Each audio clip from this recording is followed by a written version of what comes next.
and he's a philosopher. He's a philosopher, and he's chairman of the Latin Mass Society of England and Wales. The Latin Mass Society of England and Wales was founded in 1965, um, and Joseph is the author of several books. I won't read them all out, but today he's an expert in Latin liturgy and philosophy as well. Latterly a fellow of St Benet's Hall, Oxford. So you're very welcome, Joseph Shaw. He's going to speak to us this evening, by the way, on the Latin Mass and the intellectuals' petitions to save the ancient Mass, 1966 to 2007. Very welcome, Joseph. Thank you very much. So I'm talking particularly about this book of mine, which is available in all good bookshops, if you ask them nicely. The Latin Mass Intellectuals, which was published in the end of 2023. So we wanted to get it in for the centenary of the birth of one of the petitioners, a Italian lady, Cristina Campo. That was her pen name.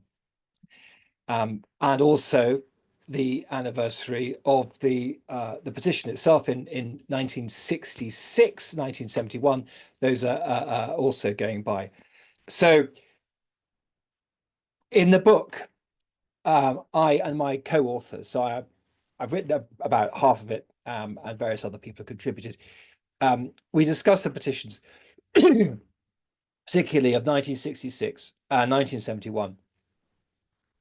And there were some afterwards as well, including quite dramatically another group of petitions in 2024.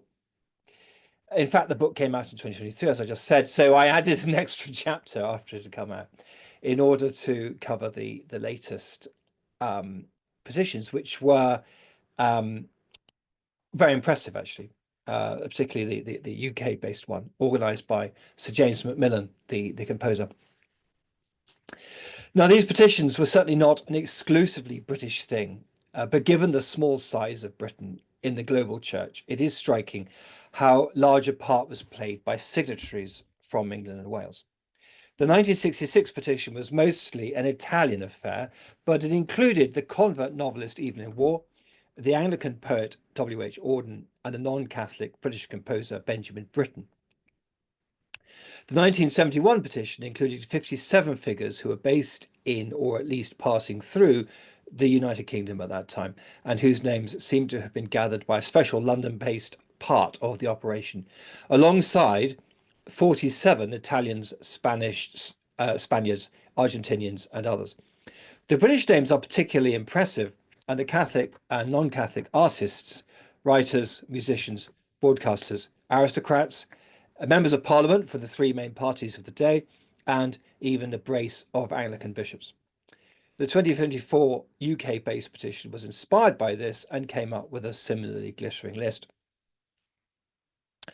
The result of the 1971 petition was very tangible, a special indult from Pope Paul VI that allowed the bishops of England and Wales to give permission for celebrations of the older form of the Mass. The Reformed Mass had been promulgated in late 1969, and the older form was to be forbidden except for aged priests celebrating in private in late 1971.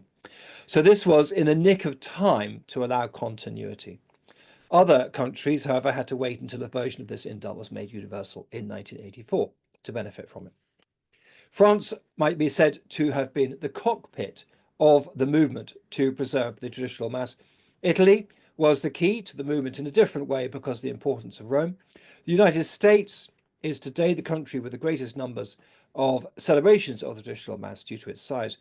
But England and Wales have this distinction, that even non-Catholic parts of the cultural establishment were willing to rally round for this liturgy, and the Pope was willing to make an exception to the general rule in its favour. This generates two questions. Why did the petition organisers do so well in England and Wales, not only in 1971, but in 2024? A related question is why Pope Paul viewed England and Wales as deserving special treatment in 1971. We have to speculate about whether Pope Francis, how impressed he was by the later petition. People say it did make a difference, but it's difficult to pin that down. But before addressing those questions, let me take a step back and say something about the reform of the liturgy as a necessary bit of background. Before Vatican II, there was quite limited enthusiasm for vernacular liturgy, and what support there was tended to come from the clergy.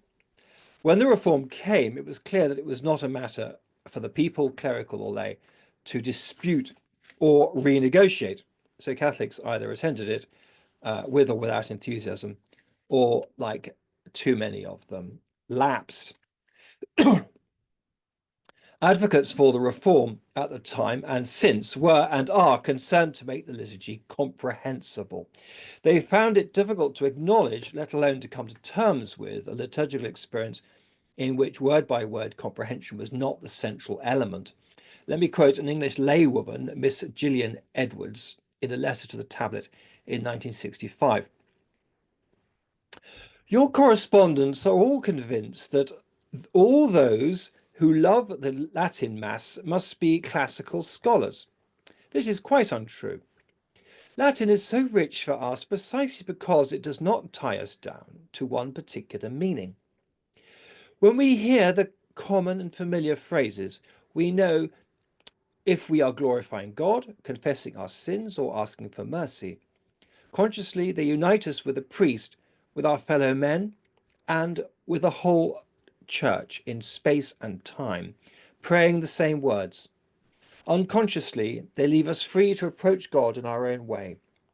They say for us those things we long to say and cannot. They liberate us from ourselves, as only good poetry and music can do. And combined with what used to be a charged and holy silence, bring us as close to the knowledge and love of God as we are ever likely to come. Gillian Edwards was clearly an educated and articulate person, but in not being a classical scholar, she spoke for many. As a clerical observer of these years expressed it, I quote, "The people who know Latin least are usually those who most lament its departure," unquote. That's for Father Brian Houghton. This may seem a paradox, but it was the people who understood Latin the best who were most prone to think of the liturgy as a text containing edifying theological propositions that could usefully be translated into the vernacular so that people could see what they saw. Miss Edwards and the simple faithful saw it rather as an immersive spiritual experience in which the incomprehensible or silent Latin served as a way to forget oneself and allow the Holy Spirit to assist us, in St. Paul's words, with sighs too deep for groans. This experience was not limited to England. Very similar points were made in the first book-length critique of the Reform, The Torn Tunic, by the Italian writer Tito Cassini. Nevertheless, this familiar contrast with Anglicanism may have helped people in England to articulate the problem with particular clarity. Gillian Edwards, evidently a convert, goes on to note that the Latin Mass was, and I quote, "what drew many of us into the church, a potency and depth of worship which few other Christians preserved and which we had been looking for all our lives," unquote. Under conditions of persecution and later of continued marginalization, Catholics appreciated the markers of their Catholic identity, those things which bound them to each other, to Rome, and to their martyred predecessors. And one of these markers was the distinctive Catholic liturgy.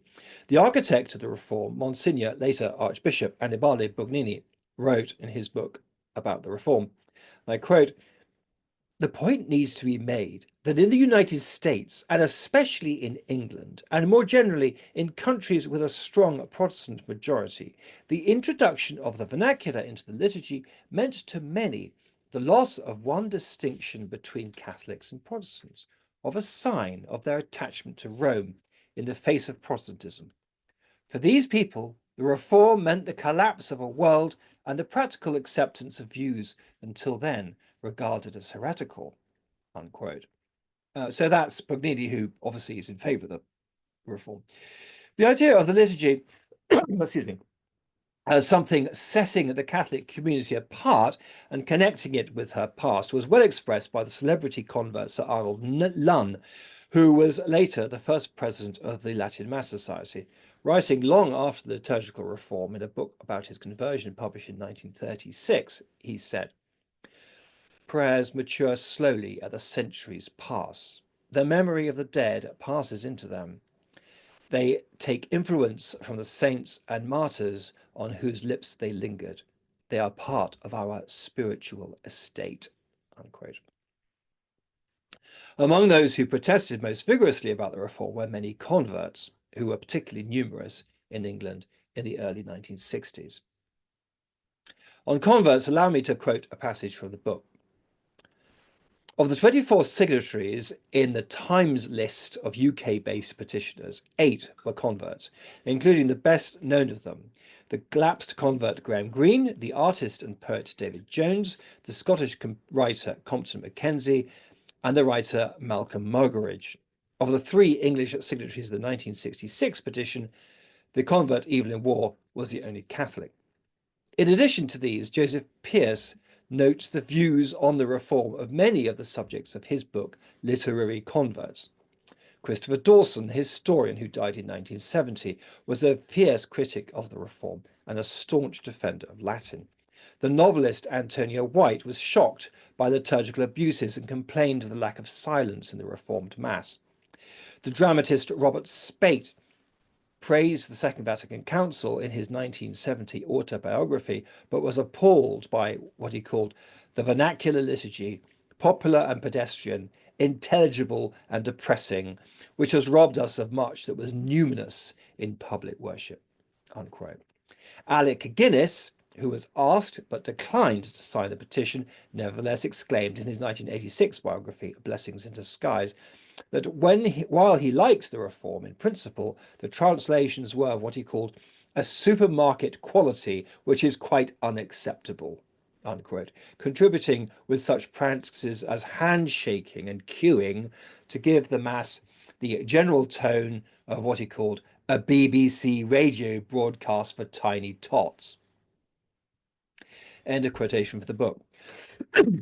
As well as an appreciation of what was distinctive about Catholic worship, it may be that converts were more outspoken, having less of the deference to the hierarchy characteristic of the Catholics of that era. The timing of the 1971 petition put it almost exactly a year after the canonization of the 40 martyrs of England and Wales. This certainly put people at the time in special mind of the martyrs, not only in England, but also in Rome. Evelyn Waugh's acerbic journalist son, Auberon, wrote of the new liturgy in 1970, called Evelyn Waugh died in 1965, in the run-up to the, sorry, he died in 1969. In the run-up to the canonizations, Auberon Waugh wrote this: "It is not the almost unbelievable ugliness which constitutes the new liturgy's main threat, or even its doctrinal ambiguity. The main trouble is that it is not recognizably Catholic. Pope Paul may imagine that he is making a great concession to English Catholics by proceeding with the canonization of the 40 martyrs. But the 40 martyrs was only a small part of the great totality. Every Sunday, more and more Catholics quietly decide not only that the 40 martyrs died in vain, but they themselves were, in all probability, making a great mistake. By far the greatest blessing Pope Paul could ever concede to the peculiar spirit of English Catholicism would be to allow it the privilege of continuing to use the Tridentine Mass in Latin or English in perpetuity." A striking feature of the 1971 petition, which was repeated to a remarkable extent in 2024, was the support it found from the pinnacles of Britain's cultural establishment. Not only were Catholics in these positions prepared to nail their colours to the mast, but non-Catholics were persuaded to support it as well. Researching the attitudes of the petitioners is a challenge, because signing a petition like this is an act that seldom makes it into a biography. One approach is to trawl material about petitioners for more general insights into their attitude to religion, tradition, culture, and music. Thus, Agatha Christie famously signed the 1971 petition. But why? She created the famous fictional detective Hercule Poirot, whose Catholicism is implied by his Belgian nationality, but religion is a subject that only tends to come up in her stories as a motive for murder, due to the Catholics' reluctance to divorce or to marry divorced people. As a matter of fact, she was herself divorced and had a Catholic as a second husband, the archaeologist Max Mallowan. After this marriage, Mallowan did not practice his faith. One might think that this would not endear them to the Catholic Church in its more traditional manifestations, but in fact, Agatha and Max both signed. Such biographical considerations are, of course, relatively superficial. Another approach is to try to uncover the networks which connected the petitioners to each other. And I'm grateful to my co-author, Father Gabriel Diaz, for his work on this. One important grouping is those who attended discussions in the house of Tom Burns, later editor of the Tablet, in the 1930s. One important member of the group, Bernard Wall, was later central to the organisation of the petition of 1971. Other key figures in this group who signed the petition more than 30 years later are the poet and artist David Jones and the broadcaster Harman Griswold. Another stalwart of the group, Christopher Dawson, was highly critical of the reform, as already noticed, but died in 1970. A biographer of Jones, Thomas Dilworth, has called this circle for convenience the Chelsea Group. Dilworth writes, and I quote, "The wide-ranging discussions of the Chelsea Group that lasted throughout the 1930s about history, literature, sex, religion, psychology, and culture would be the matrix not only of the new tablet edited by Tom Burns, of Wall's journals and Harari's press, but also the BBC Third programme, the BBC's cultural radio station, which Griswold would shape and develop, and of Jones's dramatic epic-length poem about Western culture, the Anathemata, which W.H. Auden would recognise as the greatest long poem of the 20th century and a modern equivalent to Homeric epic," unquote. Auden was also a signatory, although of the 1966 petition, not the one signed by his friend Jones in 1971. The Chelsea Group was also attended by the 1966 petitioner Evelyn Waugh and Waugh's friend Christopher Sykes, who signed in 1971. Their friendships, family relationships, and later connections went even further. To return to the example of Agatha Christie, Max Mallowan was a friend of the Catholic Esme Howard, the son of the British ambassador in Washington. Esme died young in 1926. On his deathbed, he persuaded Mallowan to become a Catholic. Esme's younger brother, Edmund Mondy Howard, was a friend of Bernard Wall, and so the ring closes. As a matter of fact, Evelyn Waugh's wife Laura was niece to Esme and Edmund, so there is also a connection that way. The English Catholic scene then, as now, is a small one. The connections can work in negative ways as well. Laura's brother Auberon Herbert opposed her marriage and was detested by Waugh, but he signed in 1971 all the same, and like Wall, was involved in the fledgling Latin Mass Society. Networks, although fascinating, don't on their own tell us about motivations, however. So the third approach to understanding the petitioners is through movements of thought. Why were these individuals willing to sign? The Chelsea Group was not, in fact, theologically conservative in any normal sense. Father Diaz describes the group in this way, I quote, "The group was by no means stuffy or even consistently orthodox. Wall's sympathy for D.H. Lawrence has already been noted, and it was extended to T.S. Eliot and James Joyce. Another important influence was Baron Friedrich von Hugel, who had died in 1925 and to whose writings David Jones was quite addicted, quote unquote, in the late 20s and early 30s. Von Hugel was an integrationist who asserted that religion, philosophy, science, art, literature, and politics were, quote, closely interrelated parts of one great whole, unquote. Directly and through his influence on the group, he contributed to Jones's liberation from the narrow evangelicalism of his childhood and the parochialism of his early acquaintance with the Catholic sculptor Eric Gill. Stressing that God and his grace are everywhere, Hugel encouraged in the group a radical ecumenism in which unity in grace overrides doctrinal difference. A recurrent concern of the group was the monstrous, they thought, papal condemnation of modernism. At the start of the 20th century, modernism had erupted in the church, affirming that reason is the principal approach to truth, while extreme modernists considered dogmas to be empty of truth value. Moderates, including Hugel himself, asserted that doctrines must be understood in their historical contexts. The group disliked Pope Pius X's campaign against modernism, viewing it as a cause of intellectual stultification and clericalism.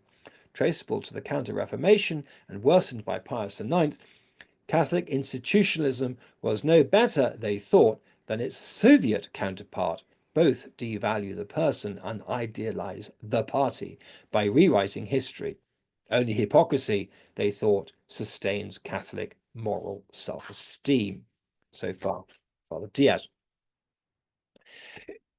In this context, it is less surprising that Tom Burns would emerge as the editor of the tablet who would denounce Humanae Vitae in 1968, and more surprising that the group would incubate so many supporters of the traditional Mass.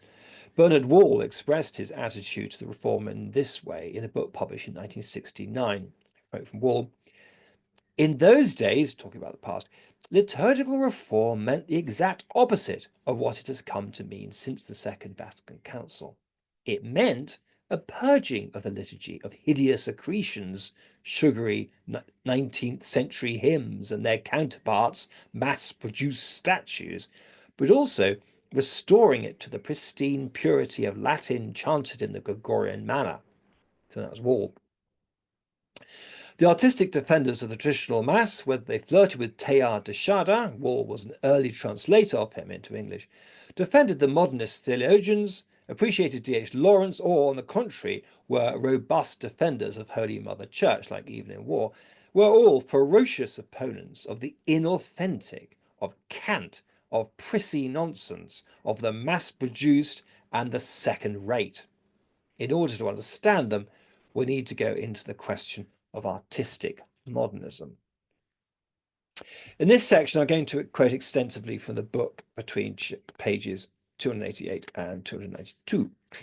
For one familiar group of modernists, the Catholic Church of that era, the mid-20th century, with all its traditions, is part of the status quo, which is regarded as being in crisis and needs radical overthrow or change. The church can take on that appearance to those completely immersed in the church's culture and institutions. These include, first, the theological modernists of the first half of the 20th century. For them, embedded in debates about theology and biblical exegesis within Catholic universities and seminaries, and under the watchful eye of their superiors, the status quo challenged by the crisis of modernity was that of theological conservatism. Of a somewhat different character, though in the same broad category, is James Joyce, born in 1882, in Ireland still under British rule, but in a culture steeped in Catholicism. Indeed, through the Jesuit schools he attended, Joyce experienced a Catholic intellectual and spiritual formation of a particular powerful form. For him as a young man, therefore, rebellion meant rebellion against the church. Artistic modernism was a way of making a decisive break from a status quo understood in terms of everything he regarded as bad about Catholicism. These experiences, however, were far from typical. Most people in Europe and America were not living in a world defined by the church. The crisis of modernity was about the wrenching changes created by urbanization, industrialization, secularization, and migration, and the horrors of the First World War.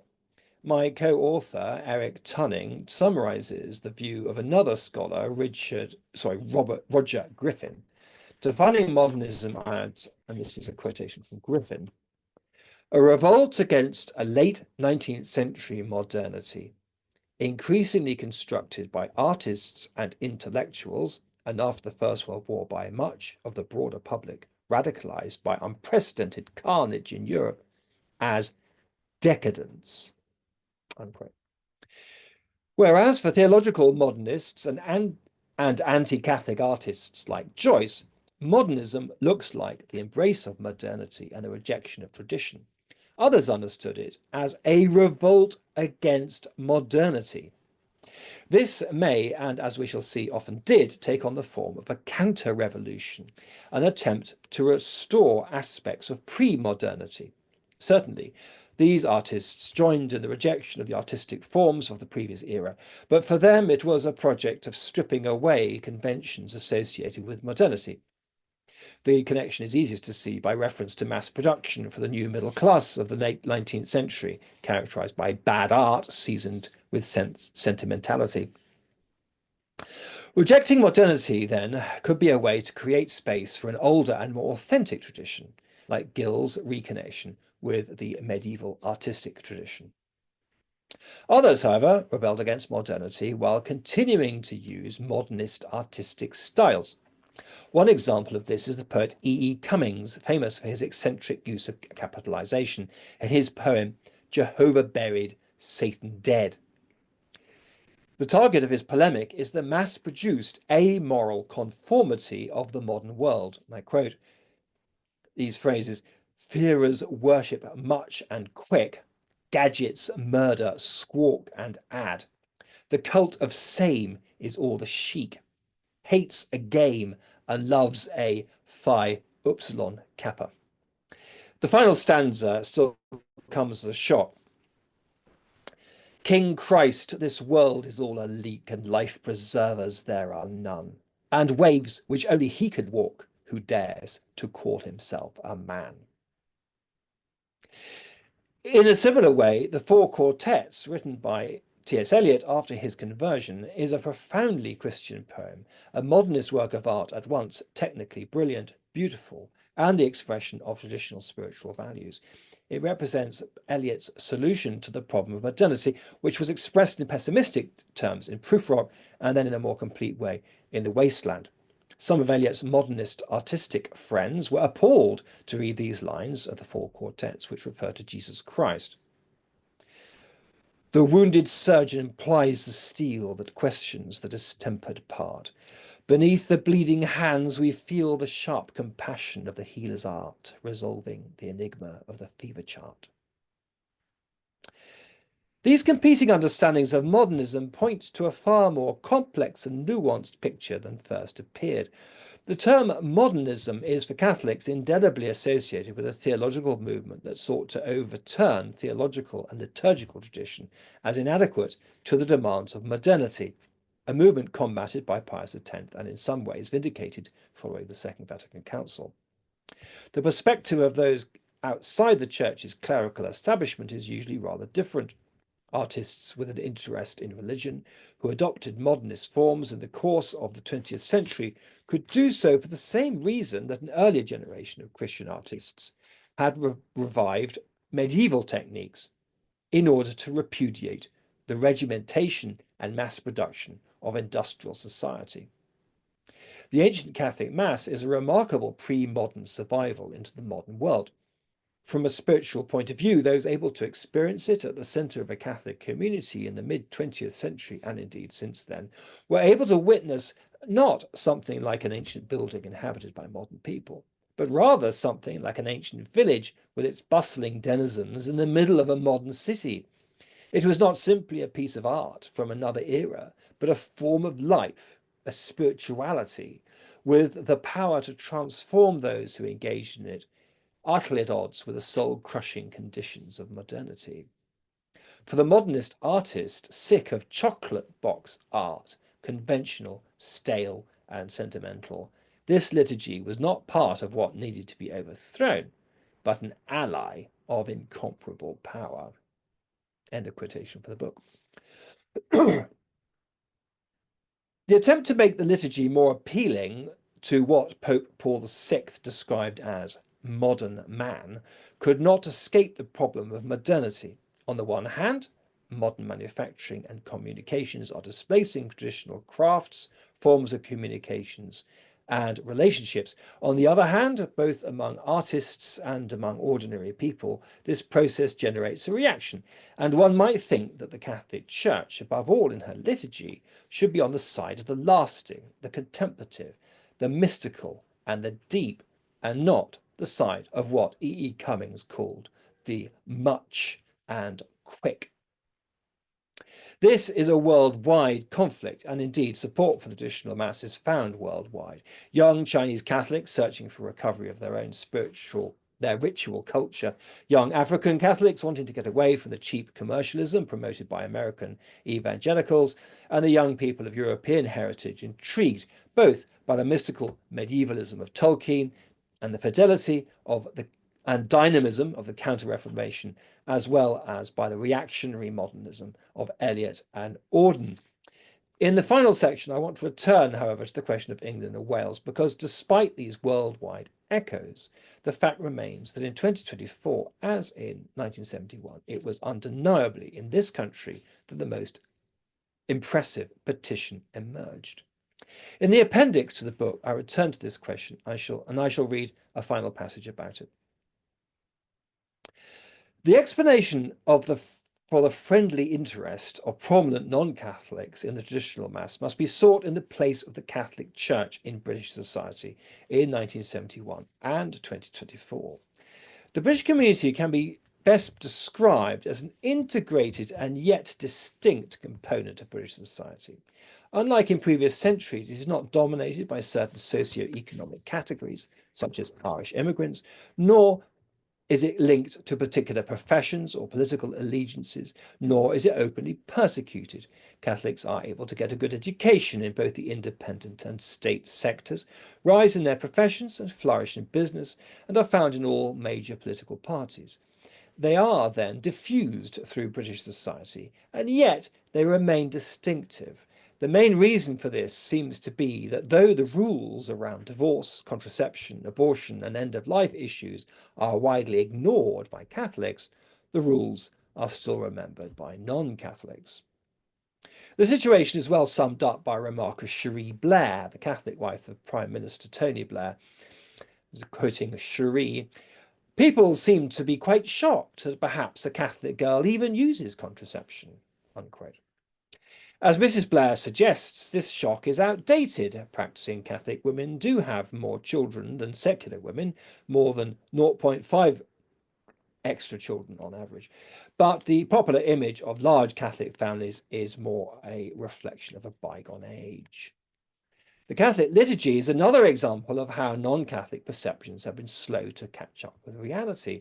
The association between the Church and the Latin liturgy and smells and bells has resisted post-Vatican II realities to a remarkable extent. The ancient Latin liturgy remains a perceived feature of Catholic culture and a source of interest to non-Catholics. The gap between perception and reality may be related to the size of the Catholic community. It is not so small that outsiders don't have some mental image of it, but it is not large enough to ensure that misconceptions are quickly corrected. The intermediate size of the Catholic Church in Britain also affects its internal attitude towards traditionalists. In a very large church, such as the church in France or the United States, traditionalists can easily be ignored. In a very small one, like those of the Baltic states and Scandinavia, they can easily become isolated as a small minority of a small minority. The British Catholic community is large enough to sustain a reasonably well-developed network of traditional Catholics, writers, academics, musicians, artists, and so on, but not so large that the Catholic establishment can ignore them as irrelevant. Of the 2024 petitioners, Sir James Macmillan is Britain's premier Catholic musician. Lord Moore is its most respected Catholic journalist. Princess Michael of Kent is the most senior Catholic member of the royal family. Those who dislike their traditionalists' inclinations don't have lots of other Catholics of equal calibre to choose from instead. Traditionalist leanings, then, are not systematically ignored or persecuted in the church in Britain, even if they are often unwelcome. Britain today is a very secular society, but nevertheless, Catholics with traditionalist inclinations find that their more cultured non-Catholic friends are often rather fascinated by them. Do you still do that stuff? They might ask. How interesting. This interest is reflected by the special exhibitions on Catholic-related themes which Britain's artistic institutions have put on in recent years. St Francis of Assisi in the National Gallery in 2023, St Thomas Becket in the British Museum in 2021, Opus Anglicanum, which was about medieval embroidery, in the Victoria and Albert Museum in 2016 to 2017, the Pre-Raphaelites in the Tate in 2012 to 2013. The precursor of this interest was a stunning exhibition in the National Gallery in 2000, which brought in record-breaking crowds, averaging 5,000 people a day for 4.5 months, including Catholic prelates, seeing salvation, the image of Christ. As The Guardian reported, you don't have to be a Christian to appreciate Christian art, argues Neil McGregor, director of the National Gallery. And he has a National Gallery exhibition, a TV series, and a book lined up to prove it. Unquote. Such was the impact of this exhibition that it stimulated studies of the effect on its effect on its audience, as one of these concluded with what is perhaps a statement of the obvious.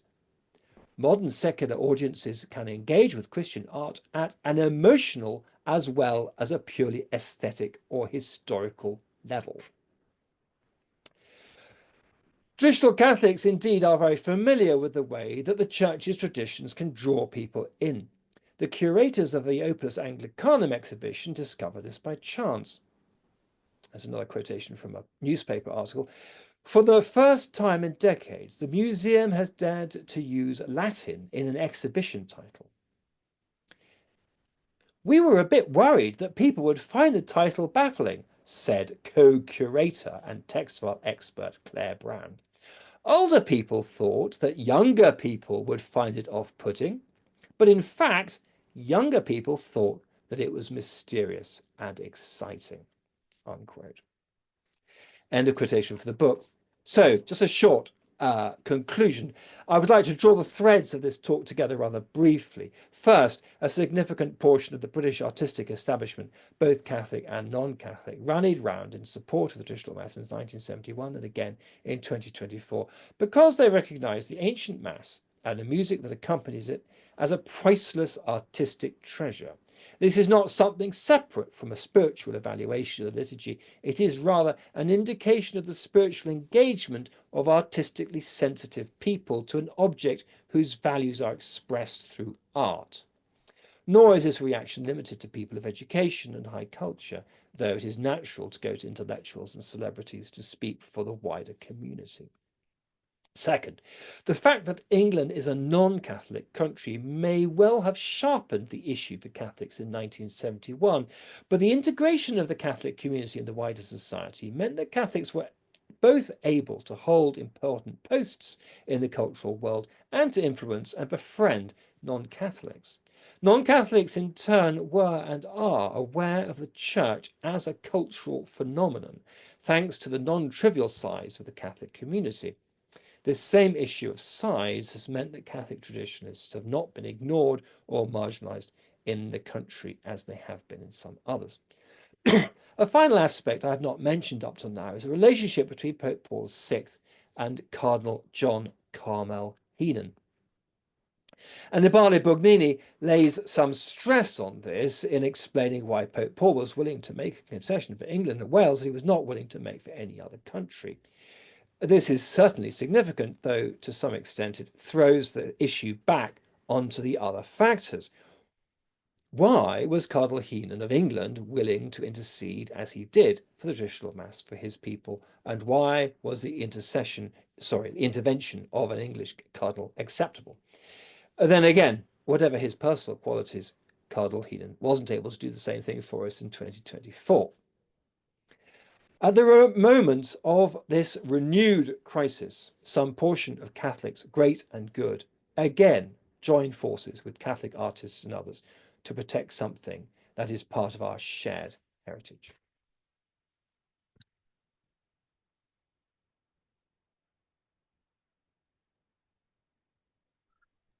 Excellent. Well, thank you very much, Dr. Shaw. That was a very interesting talk. If anybody has any questions to put into the box, could you put them in now if possible? And then either I can read them to Dr. Shaw, or Dr. Shaw can read them himself in the box himself, and if he wishes, entirely up to him.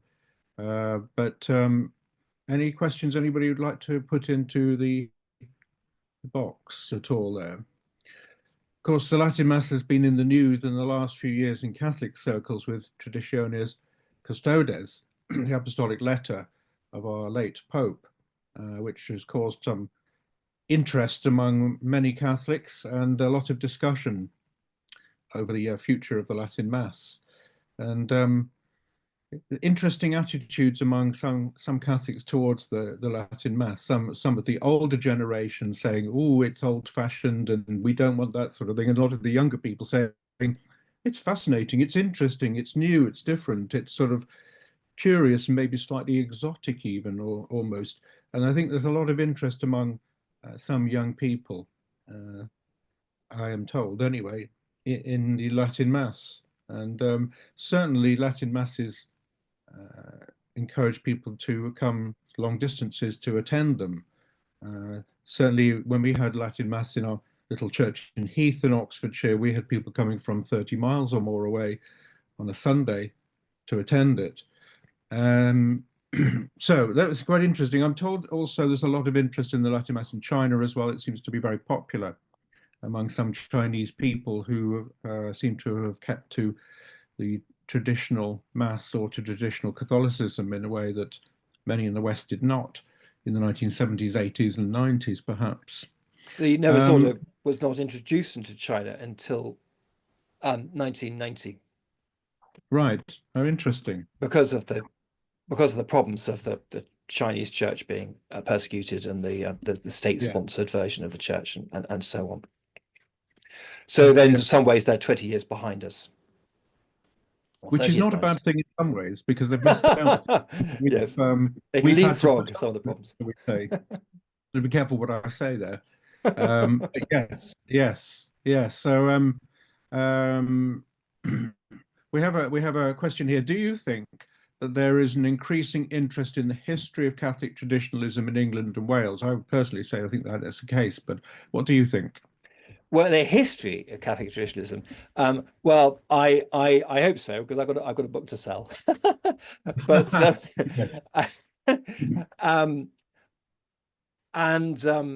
in fact, my friend Leo Darach has written a book about the International Federation, the FIUV, which is like the Latin Mass Society on an international scale. A few years ago, that came out, and he's just written a biography of Michael Davis, who was the best-known English traditional Catholic writer of the 70s, 80s, 90s, died in 2005. So there's this stuff coming out. It's actually quite a difficult area to research because it's all rather obscure. There aren't lots of sources. But I think it's interesting because the debate that they had then is not gone away. It hasn't been resolved. And I think looking at what the traditionalists were saying in the 60s and 70s, it gives us an interesting insight, because the traditionalists of that era, of course, they knew the traditional Mass very well. You know, they even if they were converts, they'd been going to it for years as a normal part of Catholic life. And for us, we have this odd perspective that however much we are attached to it, it's clearly not part of normal Catholic life. You know, we're going to a kind of special Mass. We're taking our children to a kind of peculiar thing. And we're not going to what everyone else is going to in our parish. Okay, we've got a comment here. Early days, but do you have any thoughts on the future climate for the Latin Mass in this new papacy. I'm not sure whether that's possible to speculate at all, but Well, anyway. it's inevitable that we that we should speculate. And although normally I'm quite against speculating, I am actually very optimistic for two reasons. One is that I thought and I felt for years since Petitions Custodies came out, certainly, that whoever came after Pope Francis would reassess this policy of his, and that they would almost certainly want to wind it in a bit because it hasn't proved a kind of runaway success. It may be that they'll find a way of saying, "Oh, it's great, it's fine, we achieved what it was set out to do, and therefore we could stop it," or something like that. But the fact is that it's caused a lot of pain, and it's not clear what good it's achieved. So that's one reason. I just thought, well, who's going to carry this on, unless they've got very, very strong personal views against the traditional mass. But the other reason is, as I've discovered since the election, it does appear, and I can't quote a source, but I have it now from different sources, that Pope Leo has personally celebrated the traditional mass on a number of occasions. I mean, obviously he did it over a period of time. Whether he's still doing it, I don't know. But and I mean, even if he's decided to stop doing it, and even if he thinks it wouldn't be right to do it as Pope, that gives him a perspective on it, an understanding on it, which is completely different from anything that we've experienced in recent years. A priest, because he was ordained in 1982, he discovered it in the way that many priests did in the 80s and 90s and 2000s. He learned it. He went to the trouble of learning it. He celebrated it, no doubt, in private, in little closed chapels, and you'll understand a lot about this whole phenomenon, the way that it seeps into you, and it deepens enriches your spiritual life, or at least that's what this experience is. That's what they say, these priests who come across it, as the lay people do as well. And the kind of slightly funny looks you get, and that whole thing. I mean, I don't think that he's going to turn around and say, "Yes, I want you all to kind of disappear and, just disappear from the life of the church." I think that's extremely unlikely. So I'm very hopeful about it. I think you're right that the situation will change, but then maybe it depends on at the diocesan level what the bishops say or do, really. So it depends whether it's kind of delegated down to the diocesan level, and yes, who knows what will in this happen country, there. I'd be very content for that to happen. I know there are countries where bishops are very hostile to traditional mass, but the great majority of bishops in this country were perfectly happy to have it before Petitions Custodies, and I think they'd be perfectly happy to have it again. And indeed, I mean, some of them celebrated themselves. It wasn't a big divisive thing here, so happy to hear again if they get the authority. It may be different in some countries. It might be that it's different in America, where I think it may have been more divisive, perhaps. I don't know, or maybe it's mixed up with American politics, and everything seems to be mixed up with American politics from what I read. But I don't know. They seem to be very binary in America. You're either this or that or whatever. But anyway, we won't go into that. But we have got a comment about America anyway here, actually, because it says here from Mark: does Catholic traditionalism in the USA have much influence in this country? Presumably means the UK. Yes, yes. Now, of course, it does, and it's impossible for people in this country not to be influenced by them. Americans, and insofar as it's mediated by social media, then of course it's just one cultural space, the US and Britain, especially in the afternoons, the British afternoons, when the Americans have woken up, and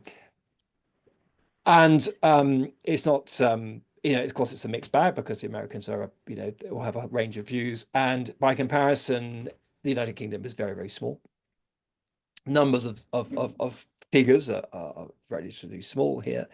If you want to have a kind of massive social media following, like, some of these American people do, then you can't really do it in Britain.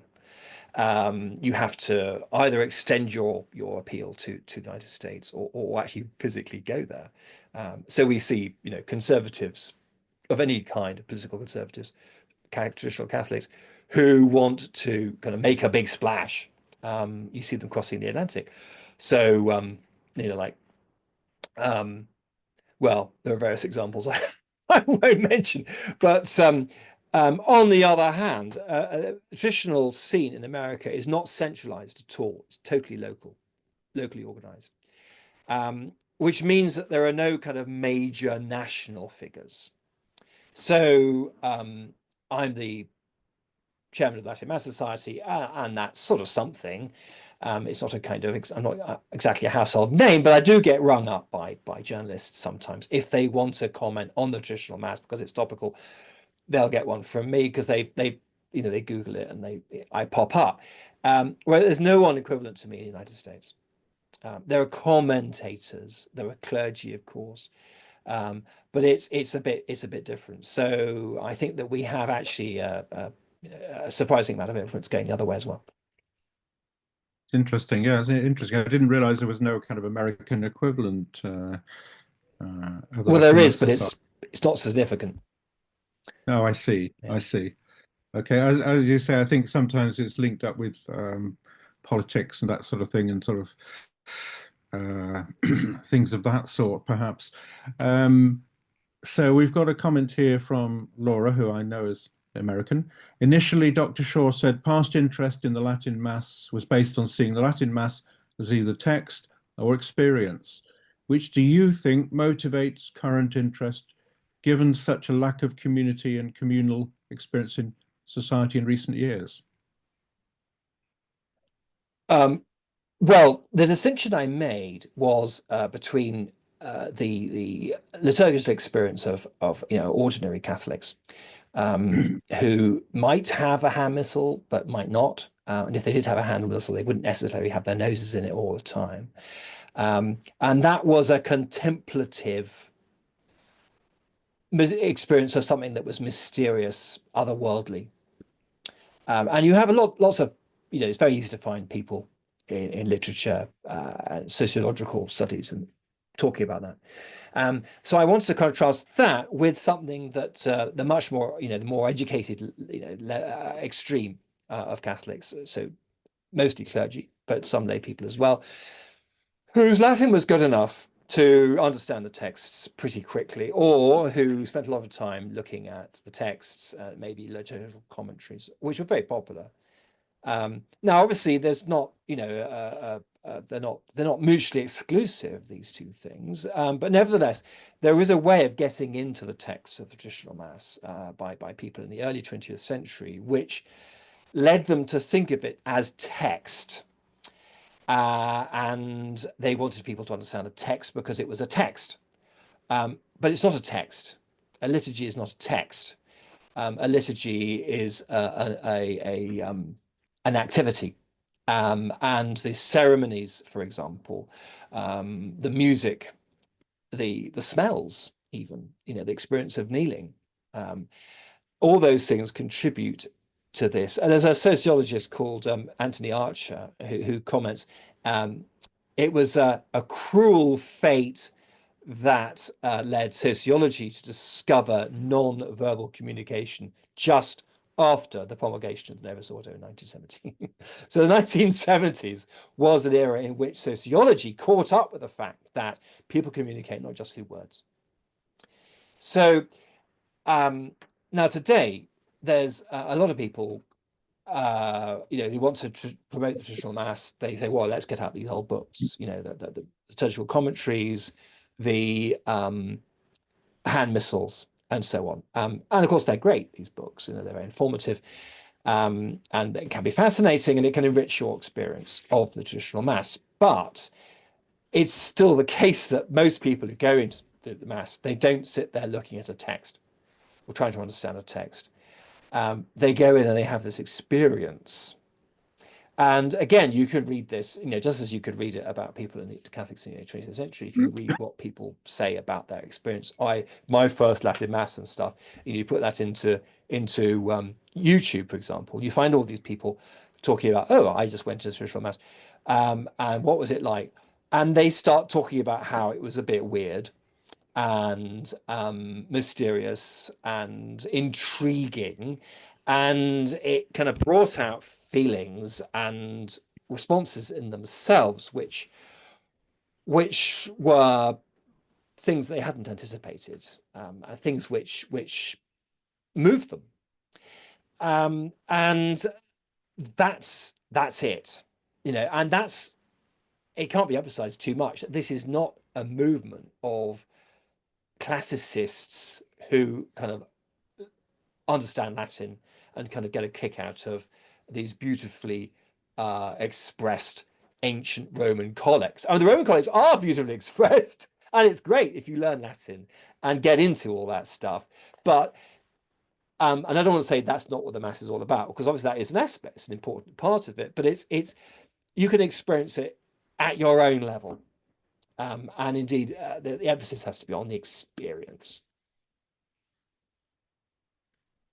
So yeah, so this Laura says this subject is very divisive in the US, and I've come across this to something. I think I know what she means in the social media. People saying you've got to have a hand missal, or you ought to make the responses, or there should be amplification, and then other people saying the opposite. I think it's a bit unfortunate, but we're kind of feeding our way back into how this works, this liturgy. And I think that, well, in my work, I put a lot of stress into the parallel with other spiritual traditions. How does Islam work? How does Orthodox Judaism work, or Hinduism, or shamanism, or what is the kind of universal human spiritual impetus? How does it express itself? And it's not to do with staring at vast texts. Obviously, for most of human history, people haven't been able to do that. It's an experience. But as we know, other religions have sacred languages, Arabic, Sanskrit, Hebrew, and so forth. So it's no surprise that Latin has a very important place in the history of Catholicism and the practice of Catholicism. And singing in Latin is a part of the Mass. And wherever people are in the world, people sing parts of the Mass in Latin. You can travel to any part of the world, and Latin is the same pretty much, even if only small parts of it are actually in that language. There was some comment or question, I think, from Angie, back a little bit further back, somewhere or other. Said, were the people who signed the petitions in favour of the Latin Mass because of the university, as well as from a spiritual point of view? I'm not quite sure what she means in that sense, but anyway. Well, I think I do know what she means. So Graham Greene, for example, who of course was a lapsed convert by this time, he complained that he used to be able to go into a Catholic church in different countries and it was all the same. And that, of course, is a pity. And again, you hear, I've read people saying things like, back in the old days, if you couldn't get to Mass for midnight Mass, you could tune in your radio to the Latin Mass broadcast from all sorts of different places. Of course, today you could do it. You could do it through the internet, and it was all the same. Now, the Latin as a unifying thing in the church, it was an argument that was used. I think perhaps more, well, obviously more by Catholics than by non-Catholics. I have a slight hesitation about this argument for two reasons. One is that, of course, Latin is not the universal language of the Catholic Church. It's the universal language of the Latin church. It's a language of administration of the Curia as well. Okay, but let's not forget about the Eastern churches, and there is a tendency to forget about them. They are, of course, very small in terms of numbers, but nor the same. I think that we don't want to get too carried away with the idea of Latin being the kind of the instrument raised up by Providence to unite the entire Catholic Church. Well, it unites the West Latin Church. And that's true. Anyway, so that's one slight hesitation. The other slight hesitation is that before Vatican II, the Latin rite was not liturgically homogeneous. In a couple of ways. A huge effort had been made in the beginning of the 20th century to get everyone to speak Latin with the same accentuation, which was only partially successful. But of course, before then, people spoke it as they spoke their vernaculars.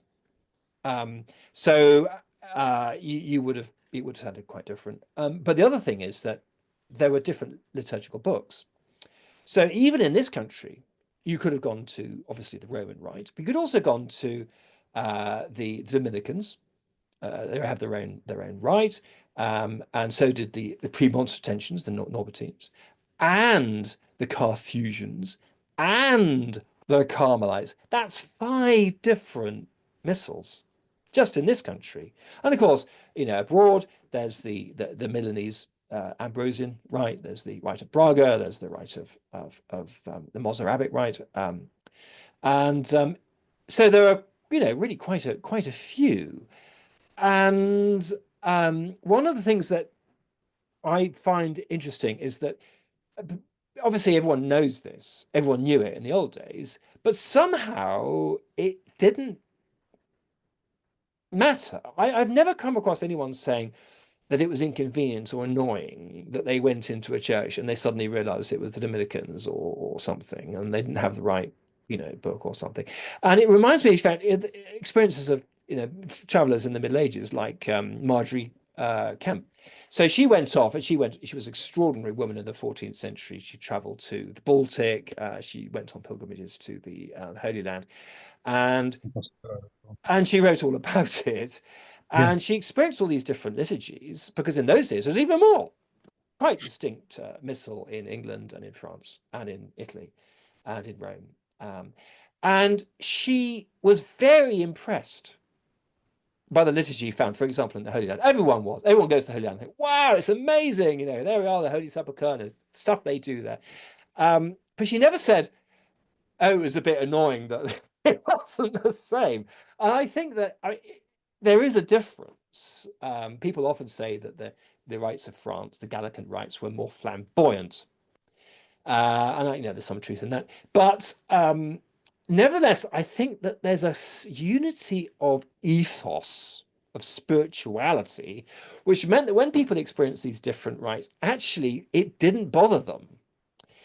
Whereas if you go between the Novus Ordo and the traditional Mass, some people get used to them both, of course, but if you're used to one and you suddenly go to the other, it's a bit of a shock. And that's a rather different situation we've got today than in the. So to answer the question, yeah, there's Latin was a unifying thing. Obviously, it was. It was a unifying language of Western civilization right up until the 17th century.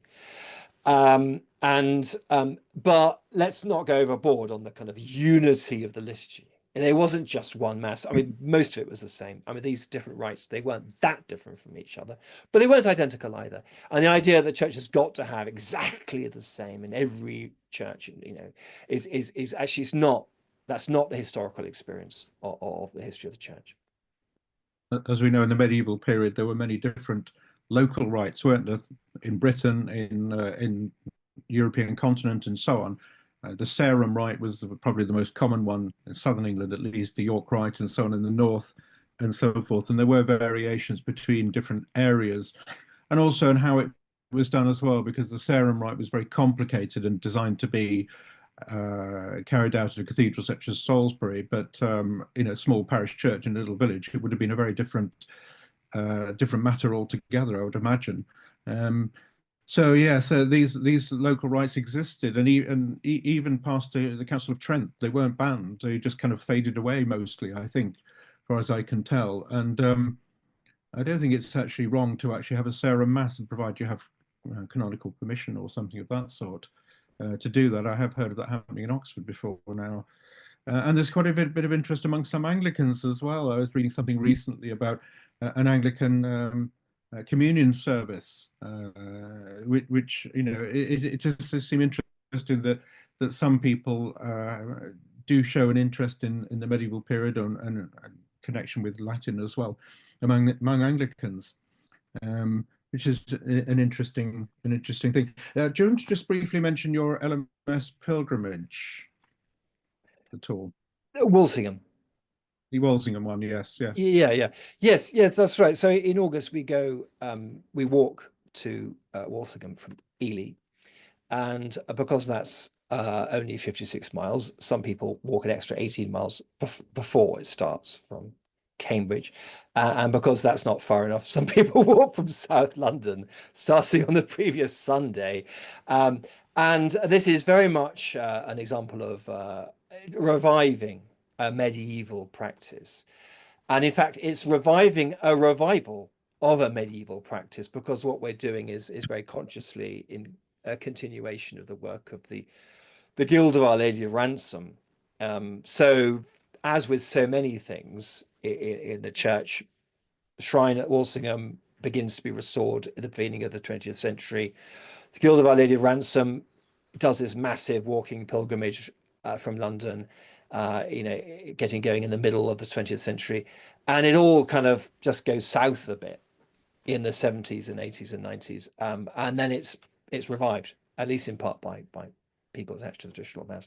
So we had 220 people last year, which is the largest ever group. And it's beginning to feel a bit like the Chartres pilgrimage, which was like 18,000 people, which is an amazing experience, which happens at Pentecost. But ours is a little bit shorter, a little bit more humane, a little bit flatter, not quite so hot, and a bit more English. So it's yeah, I encourage anyone to come. It's on the bank holiday weekend of August. You go to the Latin Mass Society website and find out all about it there.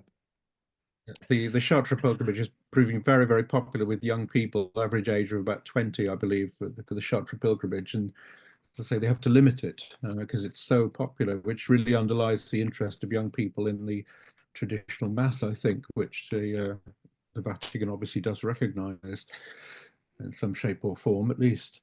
You mentioned Tolkien anyway, just briefly. I've written an article in our current newsletter, which I briefly show in front of the camera there. You can see it at all, which is about English Catholic writers of the 20th century. And I talk about in the article Chesterton, War, Green, and Tolkien. And Tolkien, I know, was very attached to the Latin Mass. And even apparently saying the Latin responses even when it was in English, apparently. So I don't know whether you're saying something about Tolkien. Yeah, it's so I'm just answering this this question here about Missals, which is probably too inside baseball for a wider discussion. But Tolkien, yeah, he's an interesting character, because he, as you say, we have this story from his grandson, Christopher, who says he went to mass with him in Bournemouth, I think, in the 70s, and Tolkien was making the responses loudly in Latin. I mean, a real protest. And we have a few snippets about how he was unhappy about it. And he wrote in letters about the church, which had always seemed so solid to him and so important, was felt like a trap, which is a remarkable thing for him to say. On the other hand, later in life, apparently, when he was back in Oxford, he became a lay reader. in the church he went to, which I think was St. Anthony of Padua, which is rather a modern church. So it seems that Tolkien must have reconciled himself to the Novus Ordo to some extent. And the other thing is he said very little about it, very little in public. There's an interview he gave in the 70s, or maybe even earlier, in which he's asked very closely related questions about the importance of ritual and stuff. And he says that, yeah, it is important. Obviously, I mean, obviously he's going to say that. I mean, just look at his works. It's all about tradition and ceremony and everything. How could he not think that? But he clearly decided that it wasn't for him to make a kind of public fuss. And that's, of course, that's one attitude that people of that era could take to that situation. And I think that's one reason why, as I think I mentioned in the talk, that I think some of the converts had not had this drummed into them quite so much as some of the faithful Catholics of the time. I think that it was a source of great suffering to many Catholics who felt they couldn't really say anything about it, didn't want to attack the church, didn't want to seem disloyal. But yeah, I mean, it's obvious that it was a trial for him. Yes, I know he used to go to Corpus Christi when he lived in Headington, before he moved to Bournemouth anyway. Right. Yes, he regularly attended every day, in fact, at Corpus Christi in Headington. Right, maybe that's yeah. Yes, and then he moved to Bournemouth, and then he lived at Merton College, I think, in the college in his latter time after his wife had died, and he moved back to Oxford. I'm not sure where he went to mass at that point, but I know when he lived in Headington, he went to Corpus Christi. It's a church I know well from a long time ago. I think we better close very shortly, but thank you very much, Dr. Shaw, for your illuminating talk. It's very interesting. It raised lots of interesting questions, and I'm sure we could think of a lot more if we carried on, but we better not, I think, as we've gone on rather a long time, really. Just briefly to mention, I'm doing a talk in London and Kensington, the Chapel of the Assumption, Kensington, 21st of May. It's a Wednesday evening at 8 o'clock if anybody's interested at all. It's one I postponed. I was meant to do it last week, but I've had COVID. So, but it's on the 21st of May anyway. It's on the Facebook as well, I think, if anybody's interested in that sort of thing anyway. But thank you very much. And thank you. Very interesting talk. And thank you to all the people who've contributed questions or comments or whatever else. I think we're very grateful. Lots of people saying thank you, this was great, thanks, thank you so. I think we get a theme here, don't we? A lot of thank yous basically anyway. So I know one person apologized for having to leave a few minutes ago because they had something else to do, but yes, I think that we're all very grateful. So thank you again, and hopefully I will see you again at some point as well. I don't know when, Dr. Shaw, but some point or other anyway. Okay, so thank you for organizing it. Yeah, okay, and thank you everybody, and I think we better finish there. So good night from us. Night.